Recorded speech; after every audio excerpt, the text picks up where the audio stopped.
Let's begin with some meditation.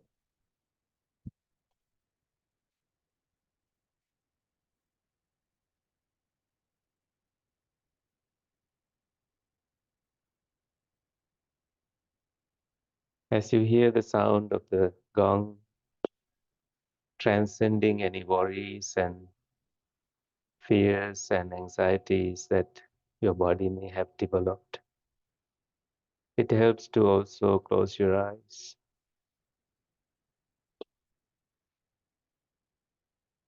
and bring your body to a resting position, confident and calm, willing to surrender to the truth of suffering, that things change, then they change again.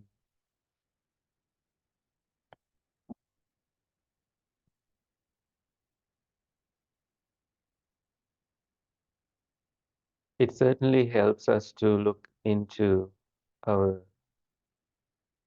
meditation posture. If you chose to sit in a chair, you can gently adjust your body as needed and begin by calming the bodily sensations and also scanning your body to move away from agitations.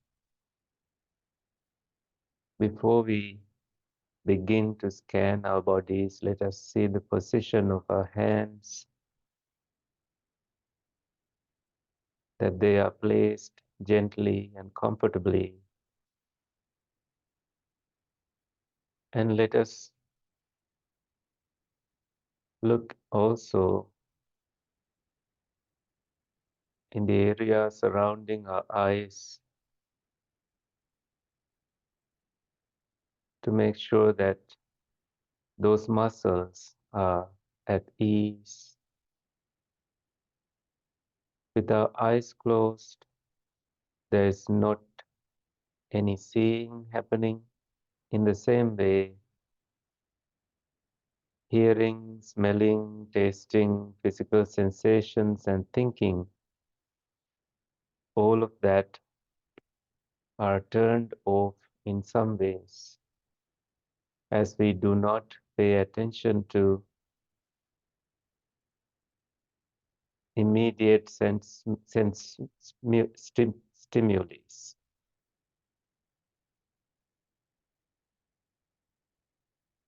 Now, starting from your eyes, you can go upward to the crown of your head.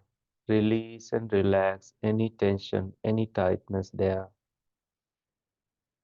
And the back of your head, your face, your neck, your shoulders, arms, hands, palms, your chest, your upper back, mid back, and lower back. Your sitting bones, these are relaxed, free from tension, free from tightness. Further down to your knees, and then to your ankles, to the soles of your feet, your toes. You're now getting deeply rooted to the ground below.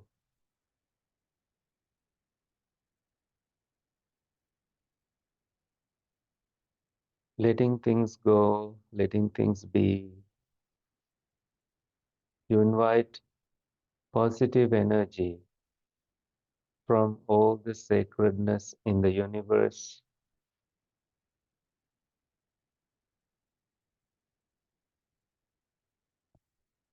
bringing your attention to the center of your heart.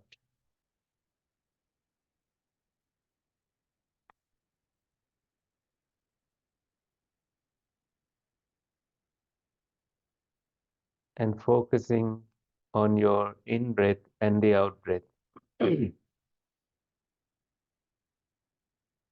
First, let us bring our shoulders all the way up as we breathe in and drop the shoulders as you breathe out. Let us do that one more time.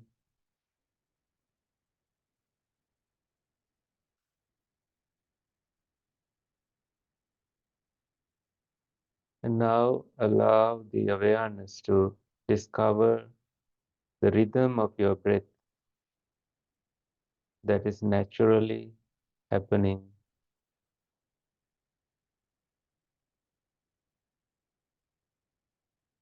and apply mindfulness to it. With every sensation you feel, you notice it. Notice the presence of your breath. However subtle it becomes, you are aware of this breath.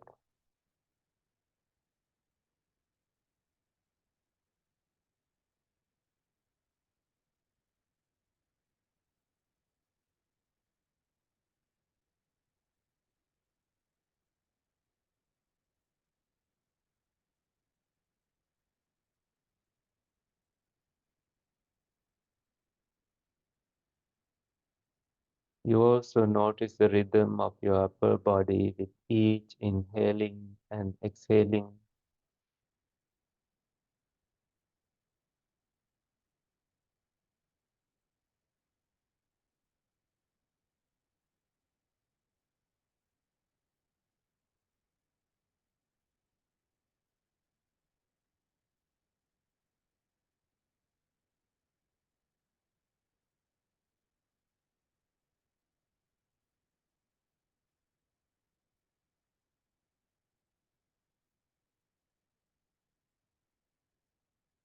Allow the breath to disappear and come back from your attention.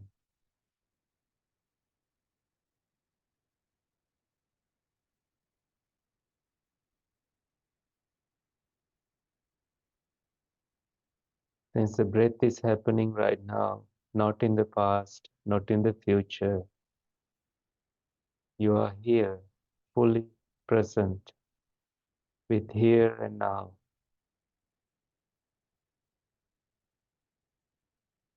With each distracting thought,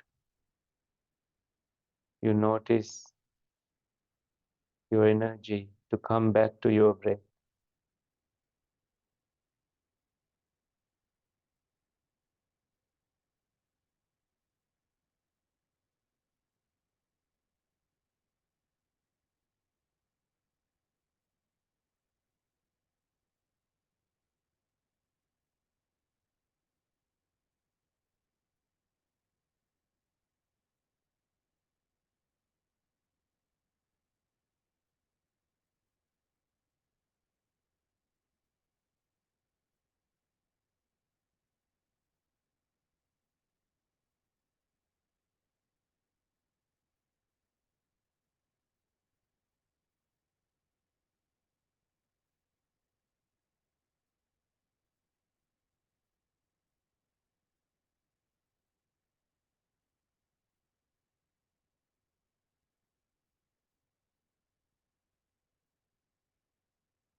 Mindfully you breathe in, mindfully you breathe out.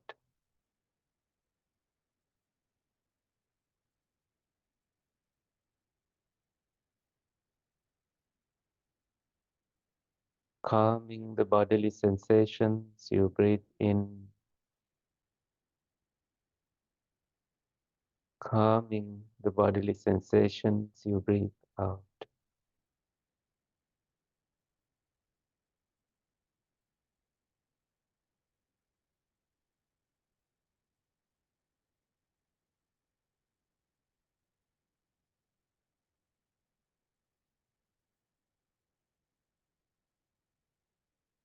letting go of the weight of this body.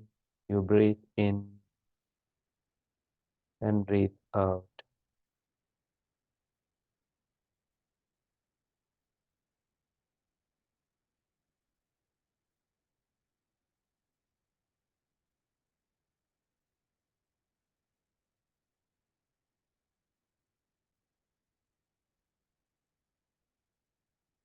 becoming the light surrounding you.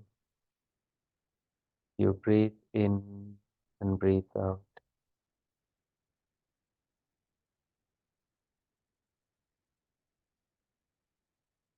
becoming the pure awareness. You breathe in and breathe out.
In the next minute, we will come out of our meditation slowly.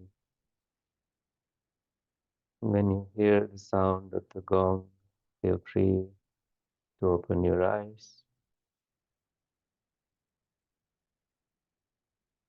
and begin to stretch as needed.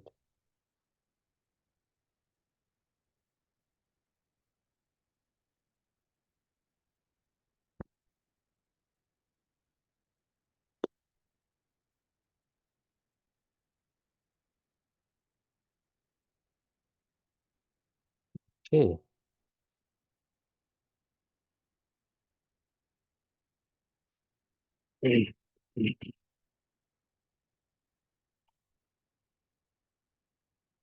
Um, so today, I saved 10 minutes from our meditation so that we can talk about miracles in Buddhism. And it will be a miracle if I can cover all the information I have gathered today. I have about 9 pages of stuff to share. And that's also not all that is out there. So we will try. Um, with that, I also invite you to have um, whatever knowledge about miracles that you have, even if you can perform one, you can bring that to your mind and see how miracles are seen by humans, especially from Buddhist faith tradition uh, that I represent. So I try to um, share as much information as I can, so that we have so much to discuss toward the end. So this is what I remember and what I have gathered so far, but I may not be sharing these notes because it has writings of other people in there. Um, so I will just be trying to summarize all of it. So when speaking about miracles, I like to speak about 3 aspects. Um, the miracles before the Buddha became the Buddha, and miracles after he became enlightened, and miracles of Buddhist monks, his students, disciples. So before he became the Buddha, on the first day when he was born, he is said to have spoken these words. I am the chief in the world. There is no equal to me. I am supreme. This is my last birth, no rebirth for me, hinting at ending of the cycle of birth and death. And he said this after walking 7 steps. And each step he took, there was a lotus coming out from the place he placed his foot. And I've seen videos of people trying to recreate this scene of baby Siddhartha, that was his name, walking, and then lotuses coming out of the earth. 7 lotuses. So these are things that were taught to us when we were children going to Sunday school, and we read books with these stories. So we were so inspired those days. And then he grew up, and there was a plowing ceremony. On this day, he performed um, a kind of a miracle. His parents and all the relatives were busy plowing and enjoying that ceremony, and he saw insects being eaten by other creatures, and he saw kind of life cycle happening, and this made him feel disenchanted with all beings and how their existence, and he decided to cross his legs and meditate. And on this day, um, he levitated into the air, and his father king came to see what was going on, and then saw this levitated child, and he bowed to the sun. These are also taught to us and recorded in various ways in the Buddhist literature.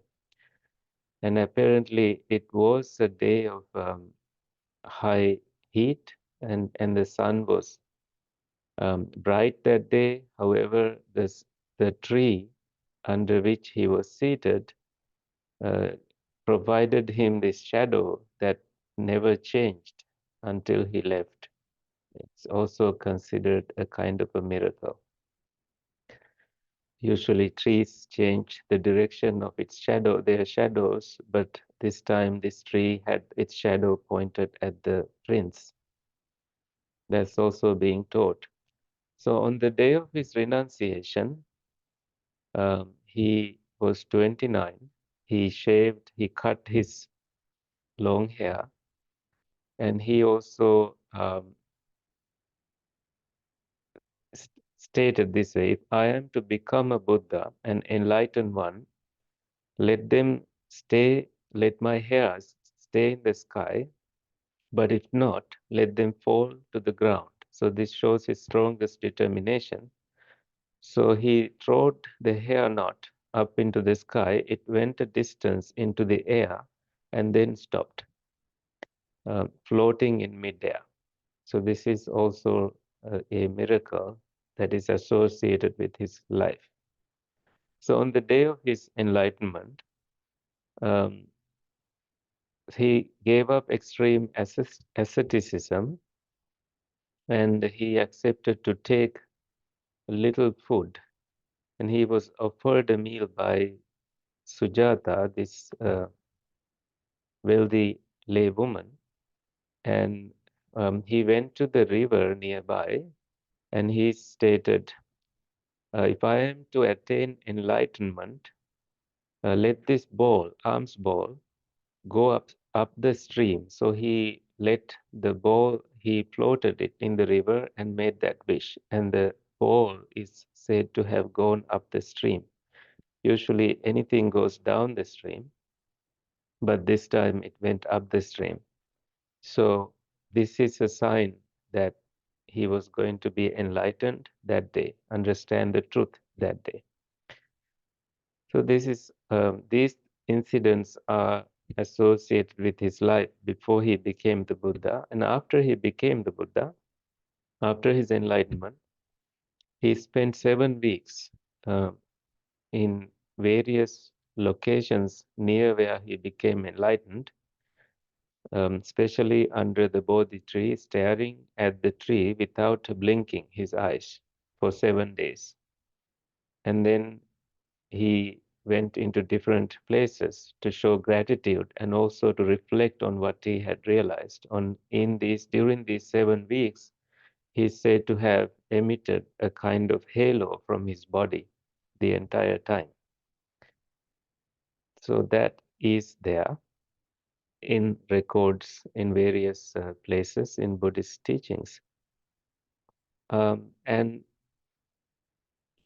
in the discourses of the Buddha, uh, they say these discourses like Samanya Pala Sutta, Kevatta Sutta, Lohicca Sutta, Maha Sakuludaya Sutta, Iddhi-pada, Vibhanga Sutta, these discourses contain his supernormal abilities. He himself speaks about these abilities. He says, um, speaking of his students, whoever is able to develop these will be able to perform various kinds of spiritual power. Having been one, he becomes many. Having been many, he becomes one. He appears and vanishes. He goes unhindered through a wall, through a rampart, through a mountain, as though through space. He dives in and out of the earth as though it were water. He walks on water without sinking as though it were earth. seated cross-legged, he travels in space like a bird. With his hands, he touches and strokes the moon and sun, so powerful and mighty. He exercises mastery with the body as far as the Brahma world, that is the highest world that is described in Buddhist cosmology. So he has the ability to reach there. And in one account, he is said to have um, me- met the Brahma. According to the Brahmanic literature, he is the creator god, and um, the Brahma did not accept him as the enlightened one. And to prove that he is enlightened, he is said to have disappeared and reappeared. And this made the Brahma, the highest deity, accept the fact that he is enlightened. So the Buddha says these powers, such as walking through walls, levitation, and telepathy, can be developed through concentration, developing the mind. Um, and especially the teachings, as I have found them in the discourses, is that they encourage someone to practice the four absorptions. These are called jhanas. One after the other, it guides a person through stages of letting go, especially letting go of the sense faculties and their disturbances, and letting go of the hindrances, anything that hinders the path toward peace, and finding joy and equanimity, and ultimately coming to a perfect equanimity where there is nothing moving in their minds, and they are able to use that kind of mind to, it's like using a mold to create something, to use that kind of mind that is able to visit previous lives. So starting from visiting previous lives, there have been various ways that one can experience supernatural powers, and I have printed them. Do you have the piece of paper with you? So these supernatural powers that I have listed here include magical powers, divine ear. So there are six supernormal knowledges one can develop that the Buddha also is said to have developed. So he had iddhi-vidha-ñāna, that is the magical powers. He can perform magical powers, and he developed the divine ear, dibba-sota, and penetration of the minds of the others. This is called ceto-pariya-ñāna. Remembrance of former existences, pubbe-nivāsānussati, and divine eye, dibba-chakku, extinction of all defilements. These six, the last one is called asavakkaya-ñāna. And I will read what these are. So this is found in the sutras. Now, monks, the monk enjoys the various magical powers, iddhi-vidha, such as being one, he becomes manifold, and having become manifold, he again becomes one. He appears and disappears. Without being obstructed, he passes through walls and mountains, just as if though, just as if through the air. In the earth, he dives and rises up again, just as just as if in the water. He walks on water without sinking, just as if on the earth. Cross-legged, he floats through the air, just like a winged bird. With his hand, he touches the sun and moon. These so mighty ones, so powerful ones, even up to the Brahma world, as he has mastery over his body. With the divine ear, this is the second ability. He hears sounds both heavenly and human, far and near. Number three, he knows the minds of other beings, of other persons, by penetrating them with his own mind. He knows the greedy mind as greedy and the not greedy one as not greedy, knows the hating mind as hating and the not hating one as not hating, knows the deluded mind as deluded and the not deluded one as not deluded, knows the shrunken mind and the distracted one, the developed mind and the undeveloped one, the surpassable mind and the unsurpassable one, the concentrated mind and the unconcentrated one, the freed mind and the unfreed mind. So the fourth knowledge is he remembers manifold former existences, such as one birth, two, three, four, and five births, hundred and thousand births, remembers many formations and dissolutions of worlds. There I was, such name I had, and vanishing from there I entered into existence somewhere else, and vanishing from there I again reappeared here. Thus he remembers, always together with the marks and peculiarities, many a former existence. So, number five, the divine eye. Um, the pure divine eye, he sees beings vanishing and reappearing, low and noble ones, beautiful and not so beautiful ones, sees how beings are reappearing according to their karma. These beings indeed followed evil ways in bodily actions, words, and thoughts, insulted the noble ones, held evil views, and according to their evil views they acted. At the dissolution of their body after death, they have appeared in lower worlds, in painful states of existence, in the world of suffering, in hell. Those other beings, however, are endowed with good action, have appeared in happy states of existence in a heavenly world. So, number six, through the extinction of all defilements, even in this very life, he enters into the possession of deliverance of mind, deliverance through wisdom, after having himself understood and realized it. So from these six, now last three, four to six, are called three higher knowledges. And when I say that, you may need to think of the time of the Buddha when the Vedantic traditions also developed three knowledges. These are called tevijjas. So, in a way of giving that kind of context to his disciples, the Buddha introduced these three as the higher knowledges, such as the one of remembering previous past lives and developing the divine eye and eradication of defilements. These are the three higher knowledges.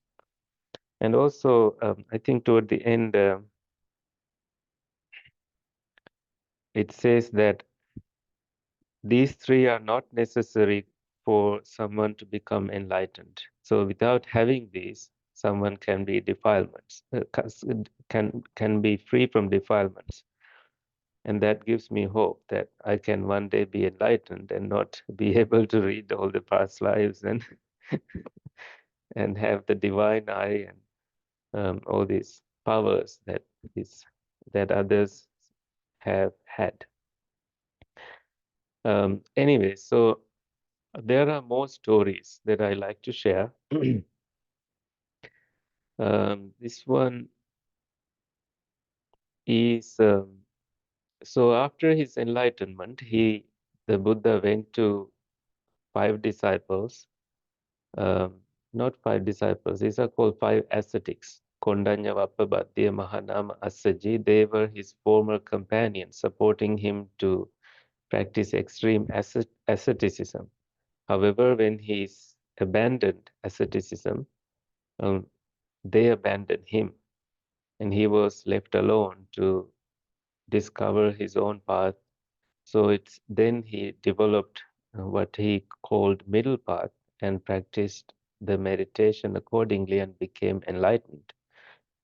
And when he returned to those five ascetics, they initially saw him coming from the distance and they thought, we are not going to do anything to help him.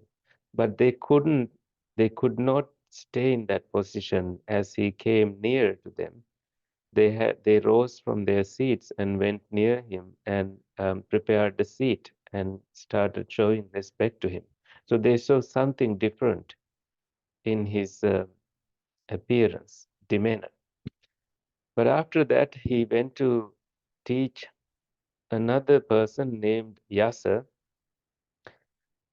whose father did not. So Yasa understood the teachings and was interested in being ordained. Yasa's father did not see his son at home and followed the footsteps to where the, the Buddha and the son happened to be. And the Buddha made Yasa disappear. So the father was able to listen to the teachings. And then the Buddha made Yasa reappear, and the father was able to see him. So that is there in the Buddhist literature. And in another instance, the Buddha happened to visit this town called Uruvela, and he goes to a hermitage of Uruvela Kassapa and asks for permission to live in the fire chamber. That means is Uruvela Kassapa, and these people were fire. What they did, what they did fire ceremonies, or they were called fire worshipping ascetics. Even now, if you visit India and Varanasi, you see a 4,000-year-old tradition where they perform a ceremony of fire every evening, and people come from boats and from ground to witness this occasion. Thousands of people gather there every day. Even when it rains, they perform this ceremony. So it has been there. So these ascetics were called fire worshipping ascetics at the time of the Buddha. And the Buddha asked permission to stay in the fire chamber, but the Buddha was warned that there is a dangerous snake there. But the Buddha anyway entered and began meditating, and the snake found out and created the kind of smoke in the room. And the Buddha also created his own smoke. And the snake couldn't do anything about it. So the snake created a fire, and the Buddha also emitted a fire by entering a kind of meditation called Tejo Pasina meditation. That is about bringing the heat up in the body and creating fire if necessary from the body. And don't ask me how they do that, but these are there in these accounts. So the snake finally was tamed, and he was taken to the bowl of the Buddha, and the Buddha walked out with the snake. So this is there, and ultimately converted all the Uruvela, Kashyapa, and the ascetics into the Buddha's teachings. And the Buddha also performed twin miracles. These are famous miracles he performed. He has performed it a couple of times. One time when he visited his relatives after his enlightenment, he went to Shakyan kingdom, and they did not want to show respect to him. So he performed twin miracles by rising up into the air and creating or generating water and fire, and alternating that in from his body. They say that upper body he created fire, and lower body he created water, and then he altered it with his mind. So he performed twin miracles, and he performed that again in Savatthi. This time he was Um, so the incident that led to this was one of the students of the Buddha, a monk named, what is his name? Phagguna, I think. It doesn't matter. So this wealthy person put a stick, and then on top of it, he put a golden ball, and asked, he was skeptical that there were any saints who is able to perform any miracles, but no one could. So he said, if there are any saints, they should levitate and grab this golden ball from that pole. So no one performed any miracle, but this monk heard it, and then he levitated and he grabbed the ball. And later, he performed that miracle again when people said, "Oh, we didn't see it." But this message went to the Buddha, and the Buddha took the ball and destroyed and said, "Do not perform miracles and attract people. This is the wrong way. The best miracle is to see someone who has wrong conduct, change their conduct to right conduct. Someone who is killing animals, abandoning that habit and coming to protect animals. Someone who used to lie, don't tell lies anymore and speak the truth. These are miracles." So the Buddha asked monks to never perform miracles, and performing miracles and attracting people. The Buddha said it's like, you know, some people showing the body to attract other people. So this was highly discouraged. But when teachers from other traditions learned that the Buddha has banned performing miracles for monks, um, they challenged monks in various ways to perform miracles, uh, kind of condemning them that you no longer can perform miracles. But they went to the king Bimbisara and said, if the Buddha and monks can perform miracles, this is a time to prove that they can perform miracles. But however, the king discouraged that kind of debate. But anyway, the Buddha heard this and said, "I will perform miracles." But then some monks asked, "Didn't you say that monks are banned from forbidden from performing miracles?" The Buddha said, "It doesn't apply to me. I will perform miracles, and I will kind of dispute, or I will dispel any myths, any doubts they have." And the rule does not apply to him. It's like the garden of the king is not forbidden to the king. He can enjoy the fruits of that mango garden. So just like that, there was this designated mango tree under which the Buddha will perform miracles, and other heretics have removed this mango tree before the day, fearing that the Buddha will actually perform miracles. And the account goes to say that just before the date of performing miracles, there happened to be a mango fruit, and this was given to the Buddha, and Buddha enjoyed that mango fruit, and the seed was planted there, and a huge mango tree came there, arose from the earth, and right there, the Buddha, uh, the place, it became the place where the Buddha performed the twin miracles again, emitting water from his body and fire from his body. So after that, the king challenged those other ascetics to perform miracles because they challenged the Buddha to perform miracles and claimed that they could perform miracles and the Buddha could not. But those ascetics could not really perform any miracles, and some of them committed suicide. They killed themselves, and there was a huge wind that came, and all those ascetics vanished. That's there as one of the accounts. Anyway, so that's another occasion when he performed miracles. So there are other stories of him speaking to animals, especially at the time when this drunken elephant came charging toward other people. The Buddha just placed his hand and calmed the drunken elephant. You may have seen videos of safari people doing that. They raise their hand, they are fearless, and the elephant, no matter how violent it is, it just goes away. So that image comes to my mind, and of course, Buddha coming from a royal background, he may have learned how to tame an elephant like that.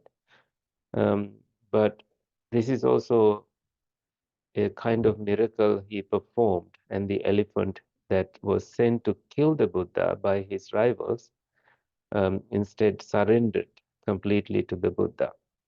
And one time there was a dispute among monks who uh, did not listen to the Buddha at the time. So the Buddha let them carry on their arguments and resorted to the forest. The Buddha went to the forest and lived with animals and communicated with monkeys, elephants, and there were various animals he communicated and lived with. That is there. And in another instance, there was a serial killer, and the king and his army went to capture him. But however, before that, the Buddha saw that the serial killer's mother learned that the king was marching toward the forest to kill her son. So the mother decided to go before anyone. And the Buddha saw that this guy, this serial killer named Angulimala, um, was going to kill his own mother out of madness to fulfill a wish of collecting 1,000 fingers to give as a gift to his teacher. So he was completely misguided, and the Buddha saw this. And before he approached his mother, uh, the Buddha went and created a kind of distance between the serial killer Angulimala and the Buddha. No matter how fast he ran behind the Buddha, the killer was not able to capture the Buddha. So, from a distance, he yelled to the Buddha and said, Recluse, stop. And the Buddha said, I am the one who has stopped. You are the one who has to, I have stopped. When will you stop? And uh, that came from a voice of compassion. And also, this man, the killer, is very intelligent. He understood that there must be a message behind this.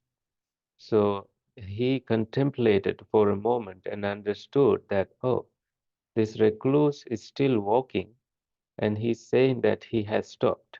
So he reflected, what is the meaning of this?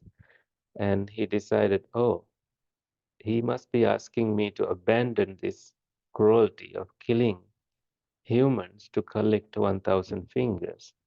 And, um, and then he abandoned the weapons he had and approached the Buddha and bowed down and listened to the teachings and converted and became a monk. And on the way, the king visited the Buddha and said, "We are going to catch this serial killer." And the Buddha asked, "What would you do if if you see him as a monk?" The king said, "We will respect him like we respect other monks."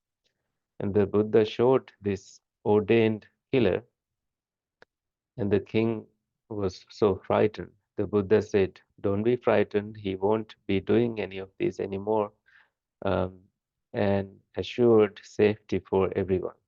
So, this is also a kind of miracle story. And another miracle story is the story of this beautiful woman, Kema. She was a queen, and she was so beautiful, and she did not want to listen to the teachings of the Buddha, thinking that the Buddha talks about the repulsive nature of the body. So from a distance, the Buddha saw she was in the park, and the Buddha created another beautiful woman with his psychic abilities. and gradually displayed the aging of this woman and ultimately collapsing. And Kema saw this and she realized, oh, I have so much ego because of the beauty of my body, and I must listen to what he has to say. So she also became a follower of the Buddha. And in another instance, Sudatta, he is the main supporter of the Buddha for many years. He was a wealthy, very wealthy supporter. And on the first day of their meeting with the Buddha, Buddha knew his name and called him by his name. So this is also showing a moment of the Buddha's ability to read other people's minds. The Buddha had two great disciples, Sariputta and Moggallana. They also they were coming from a distance before they became monks. Their first visit to the monastery, and the Buddha declared that these two will be my two two chief disciples. And this made other seniors jealous because they wanted to be the seniors. But the Buddha said they have fulfilled their perfections for many, many births to qualify to be the two chief disciples of the Buddha. So those stories are there. And another time there was a dispute between people from from there was this river named Rohini River, and because of the drought at the time, people wanted one side of the people of that river wanted the water only for themselves, and the other side said, no, we want that water, otherwise our crops will die. And this led to a huge war, and the Buddha went and performed a miracle and said, see the value of human lives, see the starting of these conflicts, and do not shed blood, and see the value of not the lands or anything, but the value of the human lives. So he ended that war. And another time, his own clan, uh, Shakyans, were going to be killed by Vidudaba, another prince who had a childhood uh, grudge toward Shakyans. And the Buddha interfered a couple of times to prevent this massacre from happening, but it ended up anyway going to happen. It ended up happening actually. And Buddha's chief disciple, Moggallana, who was foremost among the disciples who had psychic abilities, also tried to intervene and prevent it from happening. The Buddha said, no, they have previous karma. They have put poison to a river and killed a large number of people. Therefore, this karma will come after them, and there's no way we can stop it. All right, so in his own life, toward the end of his life, he was walking toward Pava, the city where he passed away, Kusinara and Pava, these areas. And one time he was thirsty and he wanted to drink some water. And he told his attendant monk Ananda to bring some water, but the water was muddied. Couple of times he tried. But the last time he went, the water was miraculously clear because the Buddha is said to have performed a miracle. So that said, and there's another instance in in Buddhist literature that the Buddha wanted to cross the river and he did not want to perform any miracle, um, and someone challenged him. The man who was crossing the Ganges River. Um, so the Buddha could appear and disappear as he wished, but he said he'd rather pay that amount. He didn't have any money, but he'd rather go on the free ferry, the ferry to cross to the other side of the river. But again, some ascetics who had psychic abilities challenged the Buddha. But the Buddha talked to the ferryman and asked how much he charged for crossing the river.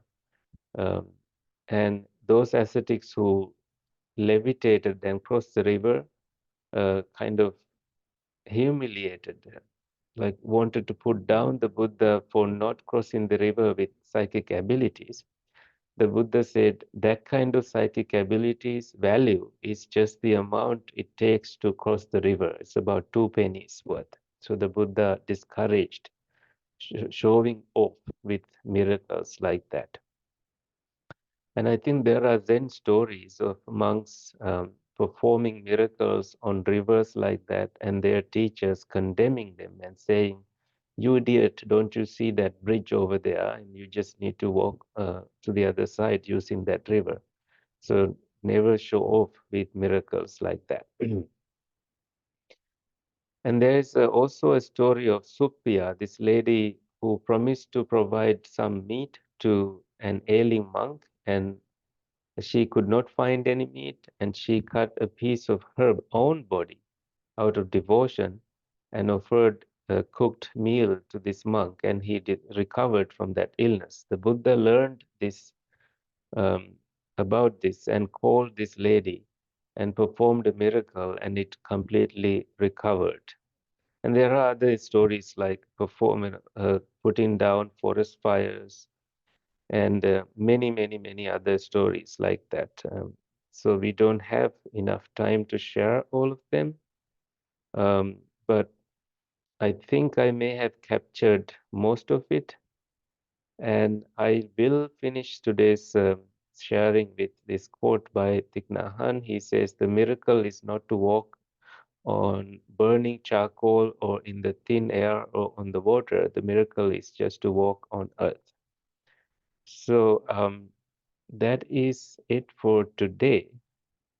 Anything you want to share before we wrap up? Anything? No? Okay. Anything from the Zoom audience? I'd like to ask a question. Do Yeah. you believe these stories Do I believe these stories? that they were true? I think from the way I described, you may have learned that part of me does not believe these stories. Mhm. Um, so, um, because there is a lot of literature added to Buddhism, and I Right. see the Buddha as more as a human being um, who was, I don't want to compare him to a Gandhi-like person, but someone who wanted to be so simple. But part of me does want to believe some of it, really, Mhm. because he's said to have had these superhuman abilities. Yes. Yeah. And the second question, Hmm. um, oh no, apparently I can't ask you. Yeah, No, feel free to. second question is, um, why would a Buddhist be impressed by superhuman abilities? I Hmm. mean, we have our abilities now. Hmm. If we had more of them, why would that matter? Well, I think I think the message of all these sharings is that not to be impressed by them, to be Mhm. impressed only by someone's true transformation from wrong to right. That's what I have captured from these teachings. That's what the Buddha intended also. Yeah. And we know, of course, in Christianity and all the saint culture, so many miracles. I visited Padua in Italy.